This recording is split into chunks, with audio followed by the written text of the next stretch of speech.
Greetings, Shelby County Schools family. You might have missed it, but Shelby County Schools took a historic step to close the digital divide for our students this week. In an 8-to-1 vote, our school board approved the purchase of more than 95,000 devices, enough for every student in district-run schools to have their own tablet or laptop. Our charter school partners will have the opportunity to opt into device purchases. A decision of this magnitude does not come without great responsibility for everyone involved. A computer, after all, is just a device, no different from a textbook. A device is only a game changer if we're serious about changing the way teachers teach and students take ownership of their learning.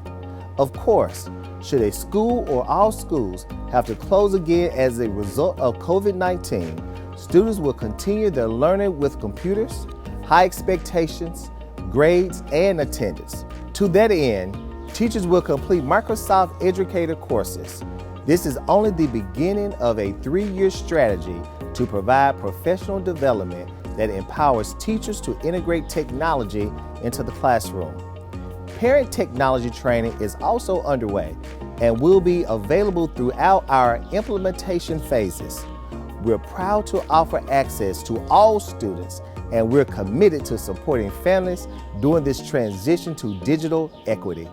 Here's Jericho Phillips with this week's updates. During their 4th meeting this week, the Reentry Task Force noted the recent spike in COVID-19 cases and continued to stress the importance of having reliable protocols that not only ensure a safe opening, but safe continuous operations. The Human Resources team outlined planning priorities for the possible return of 11 and 12-month employees in early July. The task force also discussed support for students with disabilities and English learners and received assurance that the live teacher-led instruction and other need-based services can continue in an in-person or virtual setting. The task force will meet with Superintendent Ray and SCS leaders next week to outline their recommendations for the reopening of schools. Remember, you can find more updates about the Safe Reentry Task Force at scsk12.org/coronavirus facts. The Reentry Task Force also continued to urge district leaders to provide opportunities for parent voice through the school reentry planning process. SCS is committed to getting as much input from families as possible as we plan for a safe return to school this fall, which is why we're hosting a series of listening sessions, June 22nd at Douglas High School, June 24th at American Way Middle, and June 25th at Ridgeway Middle. Sessions will be streamed live on C19 88.5 FM and SCS social media pages. We'll also be taking questions and comments via email between the hours of 12 to 4 p.m. on the day of each meeting at SCS-Re-Entry20@scsk12.org. With nearly 12,000 responses so far on the school reentry survey, we can't thank our families enough for helping guide our reentry planning process.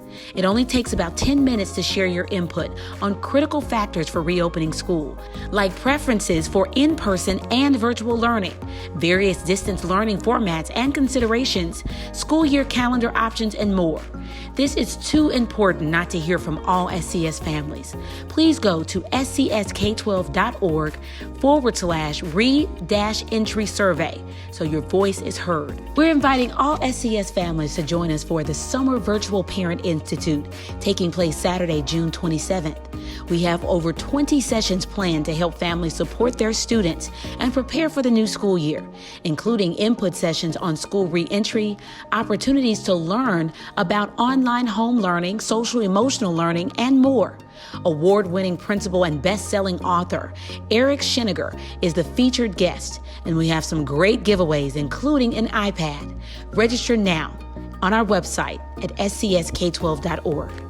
Amid recent social unrest across the country, young people from our schools and across our community are uniting for change and speaking out on critical issues affecting our society and the trauma and pain they're feeling. On Wednesday, June 24th, students of SCS will be leading a roundtable discussion titled We Matter with SCS educators and leaders about current events, social justice, and social emotional impacts. We'll have more details coming soon on how the community can tune in live to for this important and timely event. Thanks, Jerica. The coming school year is the most prevalent topic I feel as of late, even in my own home. Please know that district leaders and the Reentry Task Force are working through critical decisions that cannot be rushed. We'll continue to follow science and the guidance of the CDC and Shelby County Health Department. As of this week, their latest report notes more than 120 new coronavirus cases and another death overnight. After careful analysis of data and after seeing an increase in daily coronavirus cases, mainly after the Memorial Day weekend, the Health Department has decided not to move into the next phase of reopening the city and county.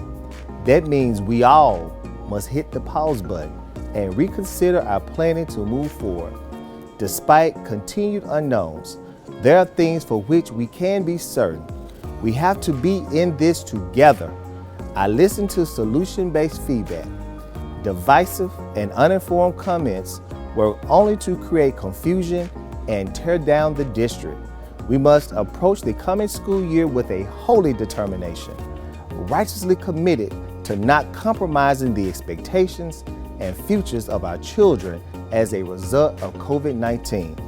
It is my continued honor to serve as the superintendent for Shelby County Schools. I look forward to hearing your thoughts about next year on our parent survey, currently on our website and at our upcoming community listening sessions. We are stronger together. Coronavirus would not defeat us. We are 901.